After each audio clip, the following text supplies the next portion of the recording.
გამარჯობა მეგობრებო, დღეს მინდა გაჩვენოთ უმარტივესი და უნათელესი მაგალითი იმისა, თუ როგორ არ უნდა გამოვიყენოთ ChatGPT ან ზოგადად ნებისმიერი ენობრივი მოდელი, ეგრეთ წოდებული ხელოვნური ინტელექტი. აი ეს პოსტი Facebook-მა ამომიგდო suggestion feed-ში, ანუ როდესაც სხვადასხვა ადამიანების პოსტებს გაჩვენებს, რომლებიც არც მეგობრებში ყავს და არც აფოლოუებ და უბრალოდ თვლის, რომ რაღაც დაგაინტერესებს თემატიკის მიხედვით, აი ამ შემოთავაზებებში ამომიგდო ეს პოსტი და მიუხედავად იმისა, რომ საჯარო პოსტი არის, ამ ადამიანის სახელდაგვარს თავისთავად ცხადია არ გამოვაჭენებ ესე ამ ვიდეოში, იმიტომ რომ არც ამ ადამიანის სახელდაგვარს აქვს მნიშვნელობა ამ ვიდეოსთვის. ეს უბრალოდ კარგი მაგალითი არის იმისა, თუ რასაც მუდმივად ვხედავ Facebook-ზე. და ზუსტად აი ამ თემაზე ვფიქრობდი და ძველი სტატუსიც გადავაში არის, რომელშიც ვწერდი, რომ კიდევ ვიღაცა რამეს კითხავს ChatGPT-ს და ესე იგი გადავირევით ხო და აი ზუსტად ეს ამომიგდო ეს სტატუსი და ეს არის ნათელი მაგალითი იმისა,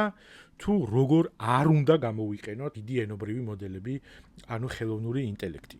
ანუ აი მარტივად ნახეთ რა უწერია ამ ადამიანს. ნუ ჩვენ ვიცით, რომ იგივე მიქანაძემ განათლების ამჟამინდელმა მინისტრმა თქვა, რომ რა გამიხურეთო საქმეო, ყელში ამოვიდაო, რომ სულ წამომაძახებენ ხოლმეო ზურაბ ადეიშვილის მოადგილეობასო და ამ ადამიანმა ამას მიუძღვნა ეს სტატუსი, რომელშიც წერს, რომ გივი მიქანაძე მარტივად გადაამოწმეთ, ვიყავი თუ არა ადეიშვილის მოადგილეო და აჰა, გადავამოწმე.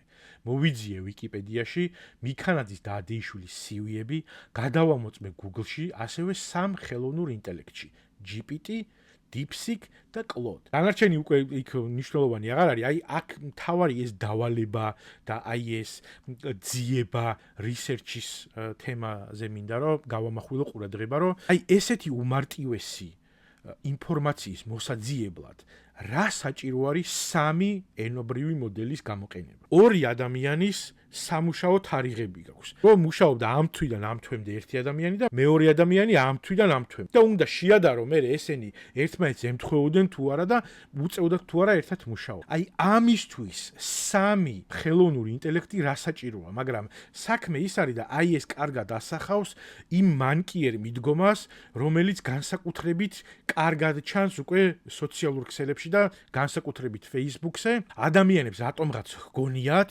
რომ თუნდაც აი ესეთი უმარტივეს ინფორმაციას რომ მოიძიებენ, ამას თუ გაატარებენ ხელოვნური ინტელექტის ფილტრში და მერე მიაწერენ, რომ ეს ხელოვნურმა ინტელექტმა ესე მითხრა და დამიდასტურა, რაღაცნაირად იძენს წონას. აი ამ ტიპის ინფორმაციის ხელოვნური ინტელექტის ფილტრში გატარება რაღაცნაირად თითქოს დამკვიდრდა და ისე, რომ არის უნარი, რომელიც თანამედროვეობაში და აი ამ ტექნოლოგიურ ბუმში გამოგარჩევს. არ უნდა გავაკეთოთ ამის ნორმალიზება, არ შეიძლება ეს დავამკვიდროთ, რომ აი ესეთი უმარტივესი შეკითხვა, ესეთი უმარტივესი research-ი, რომელიც ორი ადამიანის ერთობლივი მუშაობის პერიოდს ეხება, აი ესეთი ორს მიუმატოთ ორის დონის გამოთვლა არის აი ესა.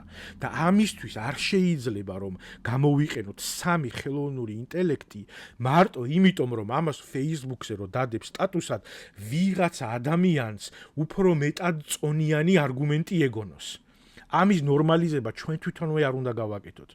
ესეთი ტიპის გამოთვლებში ხელოვნური ინტელექტის და ამ ტექნოლოგიის გამოყენება მართებული არის მაშინ, როდესაც მაგალითად გააქვს ერთი 70,000-იანი, აი 7,000-იანი ბაზა თანამშრომლების და მაგალითად რომელიღაცა ხელოვნურ ინტელექტს ეუბნები, რომ აი ხა დამიხარისხე ეს, დამილაგე ასაკით, სტაჟით, პროფესიით, განათლებით და ახარისხებინებ ამ ყველაფერს. მაგი Excel-საც შეუძლია, მაგრამ კაი ჯანდაბა შეიძლება Excel-ი არ იცი და უცებ გინდა რომ რაღაცა გააკეთოს ამან რა. და აი ამ შემთხვევაში, როდესაც ასეთ უდიდეს დავალებას აძლევ, რომ ათასობით ადამიანის ინფორმაცია დაგიხარისხოს, მაშინ მართებული, აი ეს არის კარგი გამოყენება ამ ტექნოლოგიისა, აჩქარება, სწორი რესურსების სწორად გამოყენება და სამი ენობრივი მოდელისთვის იმის შეკითხვა, რომ გივი მიქანაძე ემთხვეოდა თუ არა ზურაბ ადეიშვილის მუშაობის პერიოდს, ეს არ არის მართებული გამოყენება. ამაზე იმის მიწერა, რომ აი ესე კი იყო, კი გადავამოწმე ვიკიპედიაშიც, დავგუგლე კიდევაც იმათი სიუებიც ამოვიღე, მაგრამ კიდე ზემოდან სამხელოვნურ ინტელექტში გადავამოწმე. ეს არ უნდა დავამკვიდროთ ეს როგორც ნორმალურ მოვლენად და არ უნდა ვთქვათ და არ უნდა აღვიქვათ, რომ აი ამ ტიპის უმარტივეს დავალებების შესასრულებლად ხელოვნური ინტელექტის გამოყენება არის რაღაცნაირად წონიანი და კარგი უნარი, რომელიც გამოგვარჩევს სხვა ადამიანებისგან. აი ამის თქმა მინდოდა. ხო და ძალიან გთხოვთ რაღაცნაირად, ნუ მივცემთ მაგალითს, ნურც ჩვენ შვილებს, სკოლის მოსწავლეებს, სტუდენტებს, ნურც სხვა ადამიანებს ზოგადად. მაგალითი მივცეთ იმაში, როგორ შეიძლება ეს ტექნოლოგია გამოვიყენოთ სწორად მართებულად და მართლა იქ სადაც რესურსების უდიდესი დროითი რესურსის დახარჯვა არის საჭირო. ამ ტიპის გამოძიებას არც დროითი და არც გონებრივი რესურსები არ ჭირდება. და ამისი ჩანაცვლება, აი ამ ტიპის გამოძიების ჩანაცვლება სამი ხელოვნური ინტელექტის მოდელით არის მანკიერი გამოყენება ამ ტექნოლოგიისა. ვაიმე